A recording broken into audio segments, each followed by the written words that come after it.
Faites attention à. Une mystérieuse créature s'approche lentement du garçon. Soudainement, les écouteurs sont dans le chemin. Après plusieurs tentatives, la créature se retourne pour trouver la prochaine entrée. Alors qu'il essaie d'entrer dans ses narines, le garçon s'est réveillé instantanément. Il l'a attrapé et l'a jeté contre le mur. Il a attra son devoir et a essayé de GG à mort. À sa surprise, le monstre s'est envolé dans les mains du garçon avec un souffle, puis il a nagé vers le haut à 80 000 par heure. Il a essayé d'envahir son cerveau. Le garçon s'est précipité pour entourer ses bras de câbles de données, pour arrêter la poursuite passionnée du monstre. Sa mère est arrivée au son de sa voix. Mais quand elle a ramassé le bras, le monstre avait disparu. Le garçon, abasourdi, était un peu confus. Il s'est précipité sur internet pour trouver. Mais juste au moment où il le regardait, soudain, un œil est apparu dans sa main droite. Shuai a jeté un coup d'œil. Mais il a disparu en un instant. Pas sûr qu'il ne rêvait pas. Il a ramassé son épée de 40 mètres et l'a tranchée sur sa main droite. De façon inattendue, une créature ressemblant à un serpent est apparue dans sa main droite. Essayez de le manger. Mais ensuite, il s'est transformé en une mignonne petite créature. Xiao Shuai a été instantanément stupéfait et abasourdi.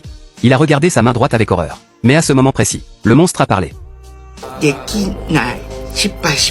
Voyant qu'il n'avait pas réussi à entrer dans son cerveau, il a supplié Marshall de le laisser partir, pour devenir sa main droite. Il s'est donné un joli nom, Marco Bacca, et a dit à Marshall qu'il était le résultat de la radiation nucléaire.